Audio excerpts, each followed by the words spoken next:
नमस्कार, मैं हूं आपके साथ सपना शुक्ला। देश के नंबर 1 हिंदी चैनल के नंबर 1 शो कच्चा चिट्ठा में आपका स्वागत है। गाजा मलबा बन चुका है, लेकिन इजराइल का बदला अब तक पूरा नहीं हुआ है। इस बीच टैटू आर्टिस्ट शानी लोक को मारने वाला हमास का कमांडर मारा गया। शानी लोक 7 अक्टूबर को हमास ने पहले अगवा किया, फिर किस तरीके से पैर तोड़ दिए, उसके बाद सिर कलम किया और फिर उसकी लाश को निर्वस्त्र कर गाजा की गली गली में घुमाया। हमास की हॉरर स्टोरी देख दुनिया दंग है।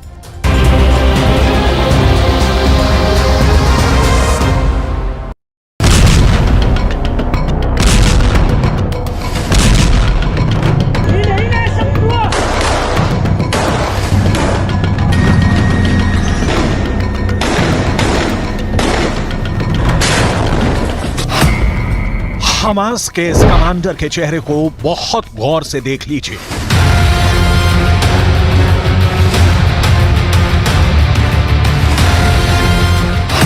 क्योंकि अब ये जिंदा नहीं है।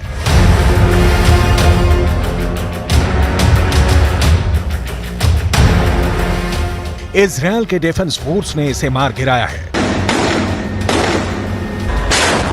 हमास का ये वही कमांडर है जिसने इजरायली जर्मन लड़की शानी लॉक को मौत के बाद गाजा की गलियों में निर्वस्त्र घुमाया था। इजरायल की सेना के प्रवक्ता ने जर्मनी में शानी लॉक के घर फोन लगाया। हेलो, मैं इजरायल आर्मी की ओर से बोल रहा हूं।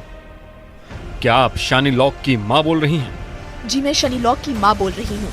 शानी लॉक के साथ कुकृत्य करने वाला हमास का आतंकी मारा गया है। आपकी बेटी की मौत का बदला ले लिया गया है।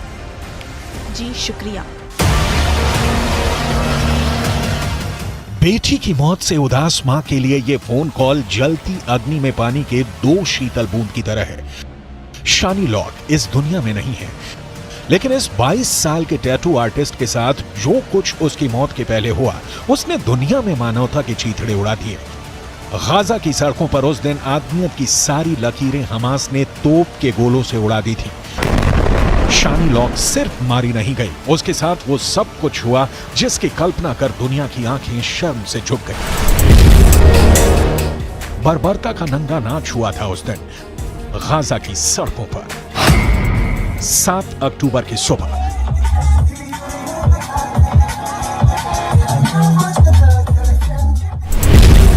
दक्षिणी इजरायल का डेजर्ट लोकेशन।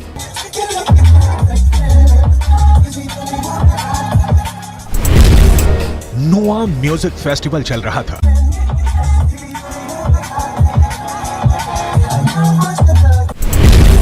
कई देशों से आए लोग फेस्टिवल में नाच रहे थे, गा रहे थे। म्यूजिक लाउड है।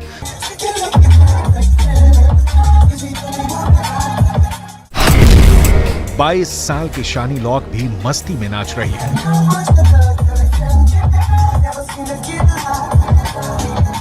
शानी लॉक झूम रही है।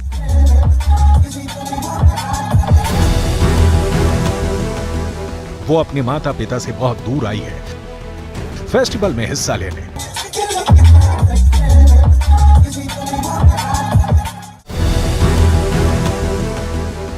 उसके पास सोचने का वक्त नहीं कि देश और आजादी के सिर्फ इन नारों के बीच उसे मौत के घाट उतारा जाएगा। पहले जिस्म से उसकी जान निकाली जाएगी और फिर उसके शव के साथ अमानवीय और बर्बरतापूर्ण कुकृत्य किया जाएगा। शानी लॉक इन सब से बेखबर झूम रही थी, हंसने, गाने और जिंदा रहने की आजादी के साथ।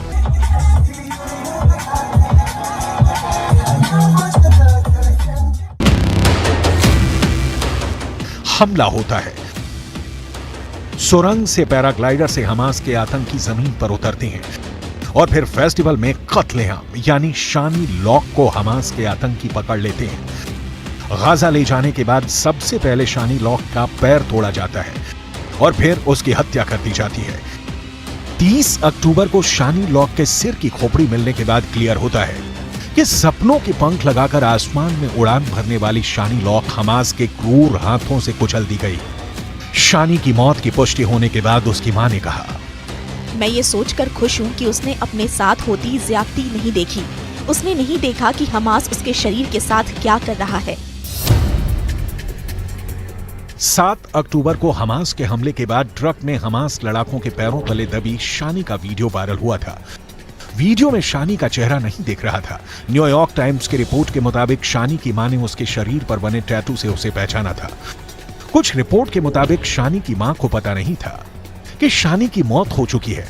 उन्हें लग रहा था कि वो बेहोश है, जिसके बाद शानी लॉक की मां जर्मनी की सरकार से, हमास से, इजराइल से सबसे अपील करती है कि उनकी जान से प्यारी बेटी की रिहाई के लिए कुछ किया जाए, लेकिन चारों तरफ सन्नाटा। 7 अक्टूबर को म्यूजिकल फेस्ट में भी हमला किया था हमास के आतंकियों ने, जिसमें 260 लोगों की मौत हुई थी।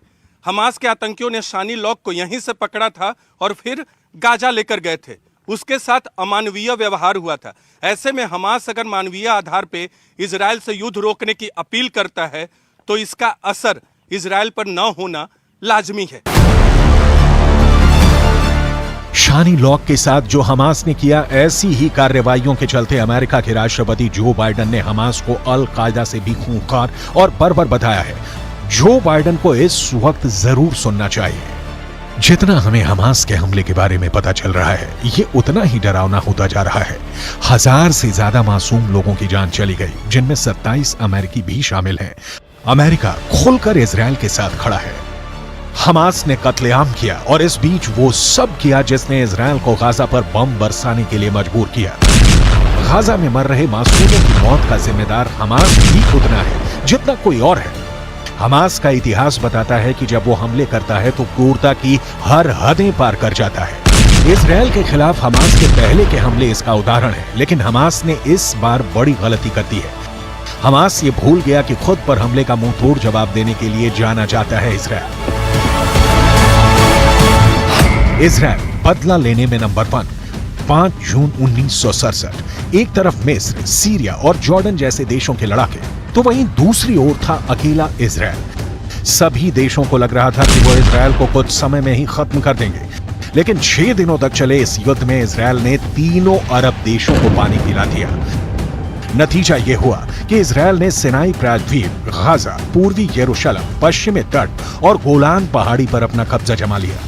हमास के पास ईरान, हिजबुल्ला और हूथी वाली ताकत है, लेकिन नैतिक समर्थन नहीं। हमास ने 7 अक्टूबर को इजरायली बच्चों को भी बड़ी क्रूरता के साथ मारा था। इजराइल के प्रधानमंत्री बेंजामिन नेतन्याहू ने सौगंध खाई है कि जब तक हमास का एक भी आतंकी जिंदा है, इजराइल का ऑपरेशन सॉर्ड ऑफ आयरन चलता रहेगा। इजराइल इस बार बदले की आग में जल नहीं रहा, लहक रहा है। इसीलिए हमास को बिना भस्म किए अब इजराइल के सैनिक तेल अवीव के बैरकों में लौटते नहीं दिख रहे। इजराइल के प्रचंड बदले का एक और उदाहरण देखिए। इजराइल बदला लेने में नंबर 1। ओलंपिक गेम्स 1972 का आयोजन जर्मनी के म्यूनिख शहर में हुआ था। ओलंपिक गेम्स विलेज में 8 फिलिस्तीनी आतंकियों ने बर्बरता के साथ इजराइल के 11 खिलाड़ियों की हत्या कर दी, लेकिन इजराइल ने सौदा नहीं किया। मोसाद ने ऑपरेशन रैथ ऑफ गॉड शुरू किया और बदला पूरा कर लिया। इजराइल दौड़ा दौड़ा कर मारता है। गाजा में भी इजराइल की सेना एक एक ईंट उलटकर चेक कर रही है। फिर कोई शनी लोग जैसी महिला हमास के बर्बर हमले का शिकार न बने, इसके लिए इजराइल गाजा में खून की नदियां बहाने से भी नहीं चूक रहा है। इजराइल की सेना को अगर किसी शिविर में अंदेशा होता है कि यहाँ हमास के लड़ाके छिपे हो सकते हैं तो वहाँ पर हमला निश्चित है।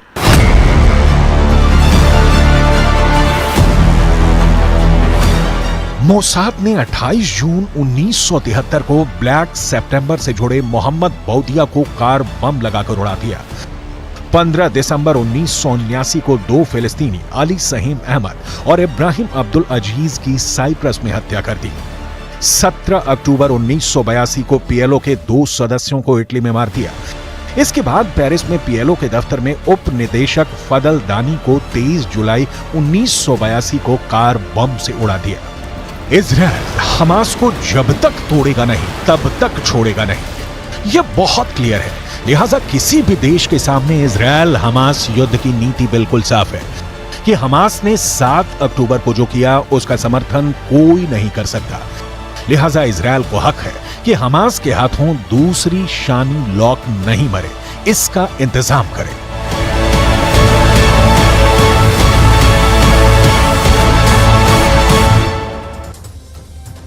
अल शिफा अस्पताल को लेकर इजराइल ने जो दावे किए थे अब वो एक एक करके सही साबित होते नजर आ रहे हैं।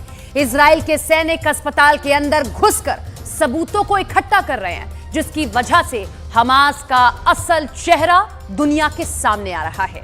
तस्वीरें ऐसी सामने आ रही हैं कि हमास के समर्थकों के जुबान पर ताले लटक गए हैं।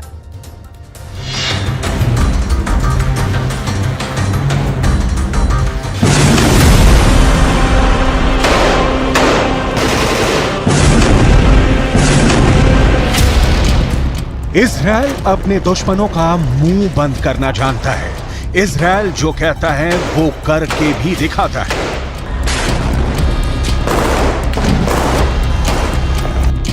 इजराइल ने कुछ ऐसी तस्वीर पूरी दुनिया के सामने रखी है जिसने अरब मुल्कों और फिलिस्तीन के करोड़ों समर्थकों के लिए बड़ी मुसीबत पैदा कर दी है। जमीन पर इजराइल की एयरफोर्स बमबार्डिंग कर रही है और दुनिया भर के अखबार में भी वही छप रहा है जो इजराइल की सेना चाह रही है। गाजा के वही वीडियो पूरी दुनिया में वायरल हो रहे हैं जो इजराइल चाहता है।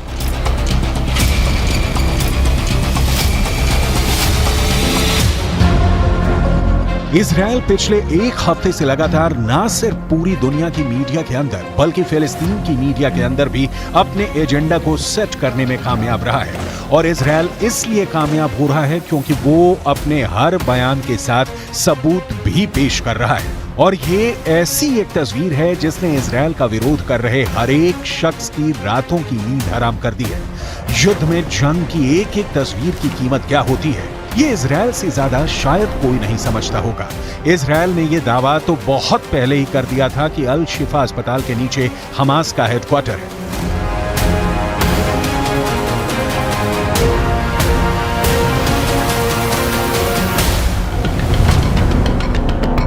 लेकिन अब इजराइल ने कैसा वीडियो जारी किया है जिसमें वीडियो के एक ही फ्रेम में सुरंग और अल शिफा अस्पताल की इमारत को दिखाया गया है।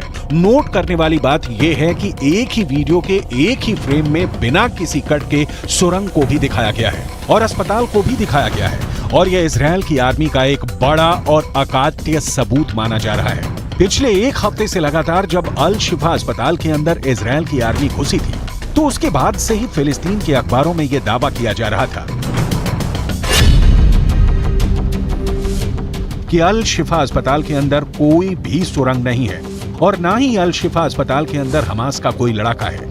इस तथ्य के पीछे फिलिस्तीन के अखबारों ने यह तर्क दिया कि जब इजराइल की सेना अल शिफा अस्पताल में घुस रही थी उस वक्त किसी प्रतिरोध का सामना नहीं करना पड़ा। इजराइल की सेना को कोई भी संघर्ष नहीं झेलना पड़ा, यानी इजराइल को कोई काउंटर अटैक नहीं झेलना पड़ा। लेकिन यह फिलिस्तीन के अखबारों का बहुत ही चालाकी भरा प्रोपेगेंडा था।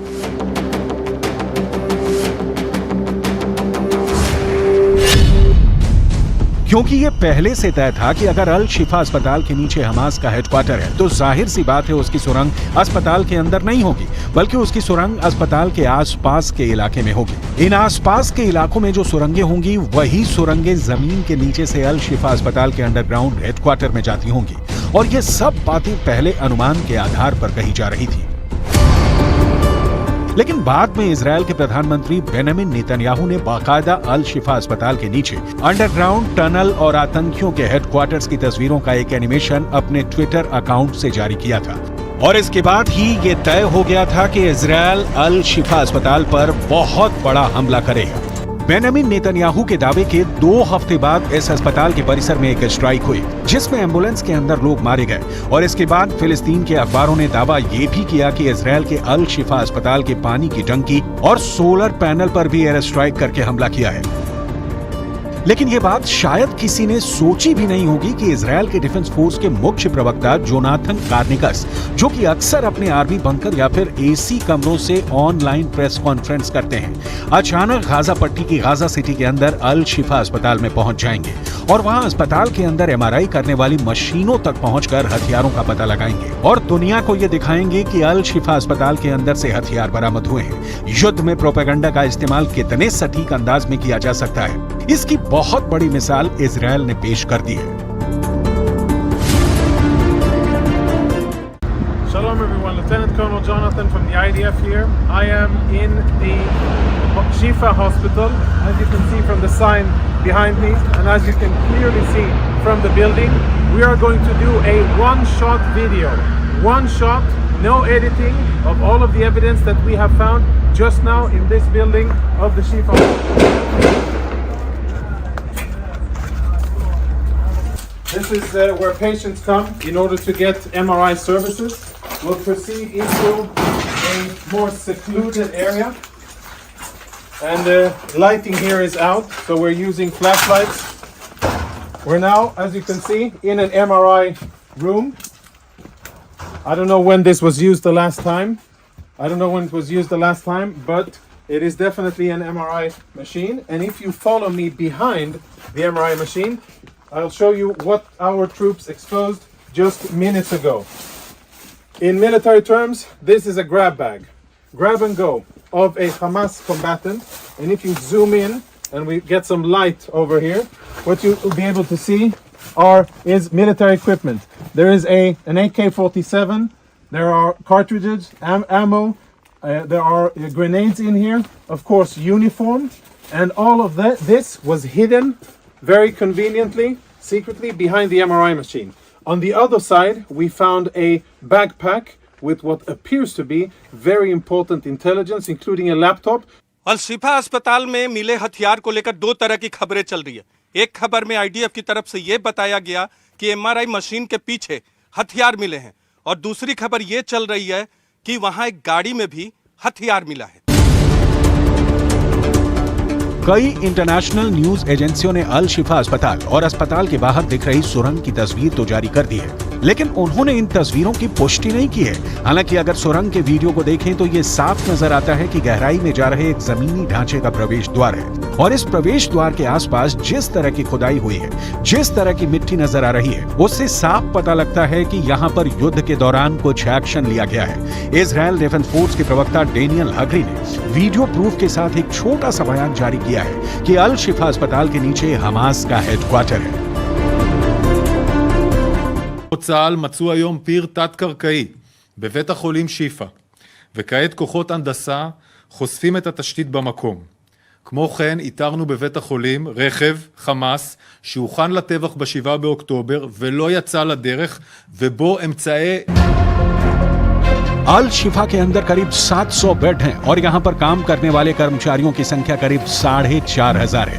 ये गाजा सिटी का नहीं बल्कि पूरे गाजा पट्टी का सबसे बड़ा अस्पताल माना जाता है, और ये हो सकता है कि हमास ने इसलिए इस अस्पताल को अपना हेडक्वार्टर चुना हो क्योंकि कई अंतर्राष्ट्रीय संधियों की वजह से युद्ध के दौरान पर अस्पताल पर हमला नहीं किया जा सकता है। जब इजराइल की सेना अल शिफा अस्पताल के अंदर घुसी थी, तब इजराइल के सैनिक अस्पताल के सभी विभागों की जांच के लिए अल शिफा अस्पताल के अंदर घुस रहे थे। फिलिस्तीन के अखबारों ने तब यह आरोप लगाया था कि इजराइल की सेना इस दौरान प्रसूति कक्ष के भीतर भी घुस गई, जहां पर बच्चों की डिलीवरी कराई जाती है। दावा तो यहां तक भी किया गया है कि इजराइल के सैनिक अल शिफा अस्पताल के आपातकालीन विभाग में भी घुस गए थे।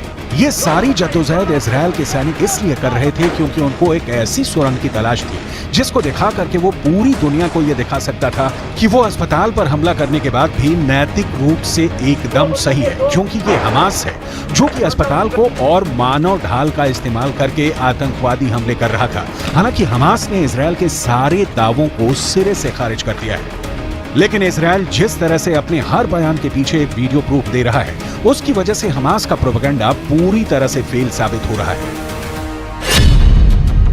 करीब 2 हफ्ते पहले इजराइल ने वेस्ट बैंक के जेनिन इलाके पर एक मस्जिद के अंदर बड़ा हमला किया था।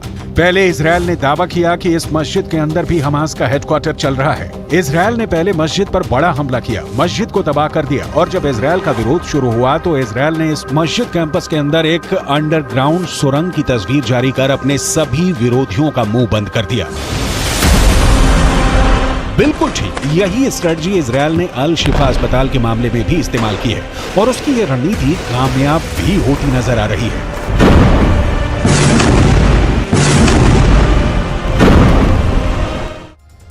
इधर यूक्रेन युद्ध के बीच में रूस ने अपने नए परमाणु हथियार की तैनाती का ऐलान कर दिया है।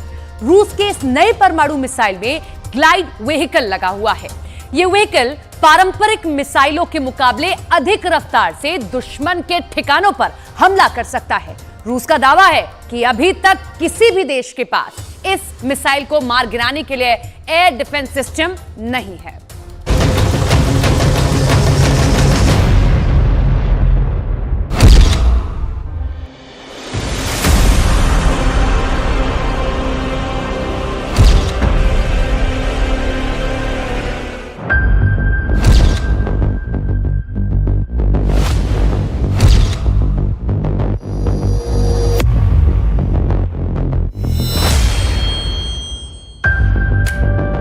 चार कैमरे में रूस का सबसे नया परमाणु बम देखिए।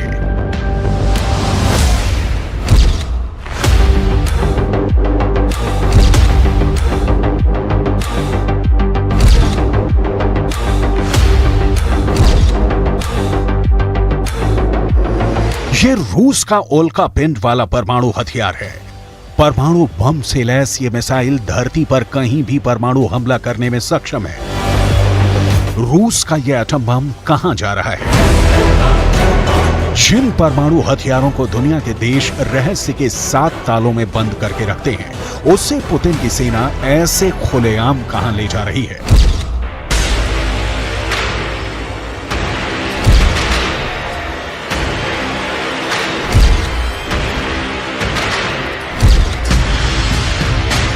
क्या रूस की सेना अपने सबसे नए परमाणु बम को लॉन्चिंग प्लेटफॉर्म तक पहुंचा रही है?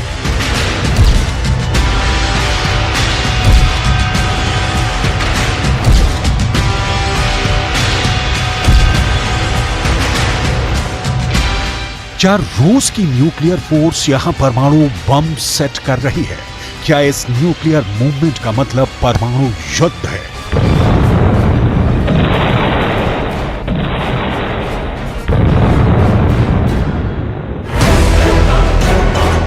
आपकी जानकारी के लिए बता दें कि यह रूस की सबसे नई न्यूक्लियर मिसाइल है।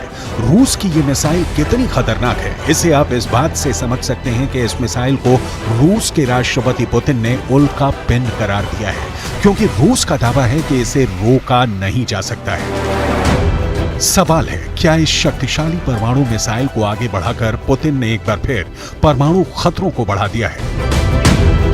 क्योंकि जमीन से मार करने वाले किसी भी परमाणु मिसाइल को ठीक ऐसे ही साइलों में फिट किया जाता है।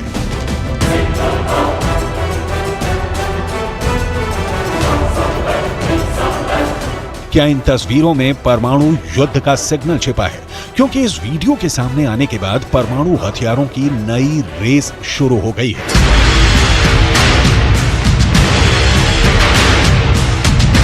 रूस के इस वीडियो को पूरी दुनिया में देखा जा रहा है। अमेरिका के रक्षा मंत्रालय पेंटागन में इसे फॉरवर्ड करके देखा जा रहा होगा। इस वीडियो को बार बार रिवाइंड किया जा रहा होगा। दुनिया के सभी ताकतवर मुल्क में इस वीडियो को बार बार फॉरवर्ड और रिवाइंड कर इसकी विनाश लीला का आकलन करने में लगे हैं। रूस का दावा है कि यह मिसाइल ठीक उसी तरह से आगे बढ़ती है जैसे अंतरिक्ष में कोई उल्का पिंड, ठीक उसी तरह एक जलते हुए गोले की तरह। यह मिसाइल दुनिया के किसी भी देश पर परमाणु हमला कर सकती है। रूस की इस मिसाइल का नाम है avant-garde missile.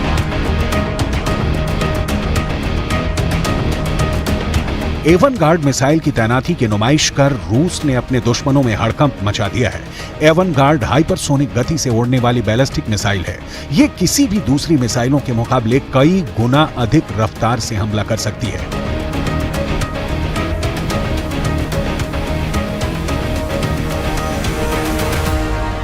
Avant-garde missile 27 Mac यानी करीब 32,000 किलोमीटर प्रति घंटे की हाइपरसोनिक स्पीड से हमला करने में सक्षम है। रूस का दावा है कि एवनगार्ड मिसाइल 30 मिनट के अंदर दुनिया के किसी भी कोने में हमला कर सकती है। रूस की माने तो एवनगार्ड मिसाइल करीब 10 किलोमीटर की दूरी सिर्फ 1 सेकंड में पार कर सकती है। इसमें हाइपरसोनिक ग्लाइड व्हीकल लगा हुआ है, जिससे इसको ट्रैक कर पाना काफी मुश्किल होगा। रूस का दावा है कि अभी तक किसी भी देश के पास इस हाइपरसोनिक मिसाइल को मार गिराने के लिए एयर डिफेंस सिस्टम नहीं है।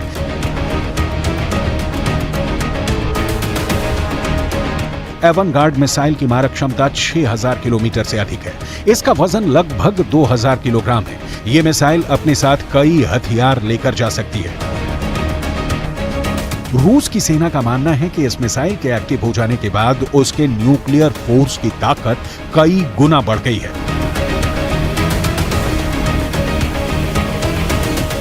इस मिसाइल को रूस के ओरेनबर्ग इलाके में 31 मिसाइल आर्मी के भूमिगत साइलों में तैनात किया गया है। रूस का दावा है कि यह मिसाइल जब अपने लक्ष्य की ओर बढ़ती है तो एवनगार्ड ग्लाइड व्हीकल रॉकेट से अलग हो जाता है और इसके बाद अपने लक्ष्य की ओर आवाज से भी 27 गुना अधिक स्पीड से बढ़ती है। सीप्री की रिपोर्ट के मुताबिक रूस में परमाणु हथियारों के लिए 3 संस्थाएं काम करती हैं। पहला रोसाटॉम, दूसरा 12वीं गोमो और तीसरा strategic rocket force RVSM। Rosatom रूस के परमाणु हथियारों के सभी तरह के विकास और उत्पादन के लिए जिम्मेदार है। रूस के 10 शहरों में रोसाटॉम की खुफिया यूनिट है। रोसाटॉम में कुल 2.5 लाख लोग काम करते हैं, जिनमें से 95,000 परमाणु हथियारों के रिसर्च और विकास का काम करते हैं। बाकी के 1,55,000 लोग परमाणु बमों के प्रोडक्शन यूनिट में काम करते हैं। रूस की 12वीं गोमो परमाणु हथियारों के स्टोर, ट्रांसपोर्ट और सुरक्षा की जिम्मेदारी निभाती है।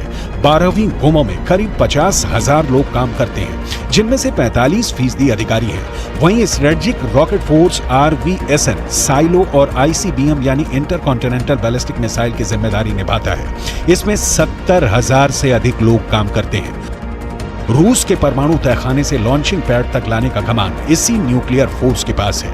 रूस के इस नए परमाणु हथियार के सामने आने के बाद अमेरिका की परेशानी बढ़नी लाजमी है।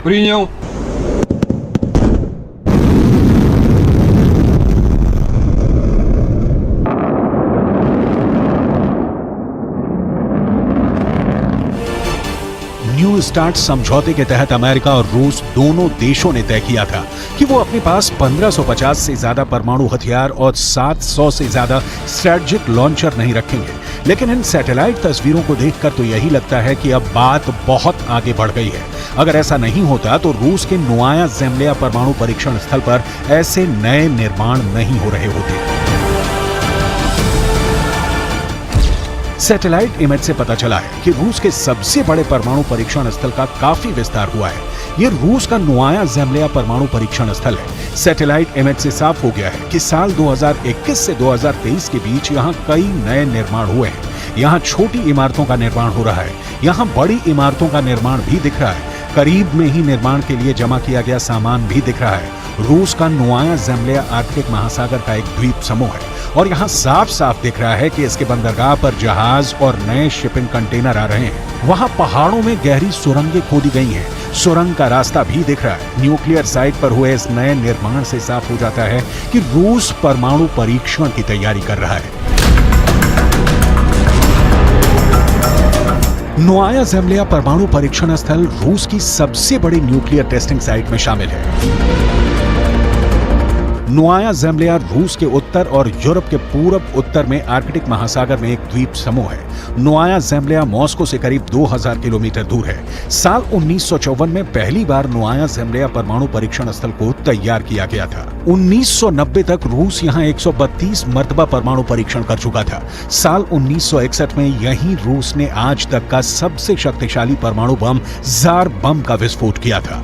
अमेरिका के साइंटिस्ट मान रहे हैं कि अगर रूस परमाणु युद्ध की तरफ आगे बढ़ता है तो उसे 3 स्टेप में अंजाम दे सकता है और पहला स्टेप परमाणु परीक्षण का होगा। सवाल है, क्या परमाणु हमले का पहला राउंड शुरू होने जा रहा है?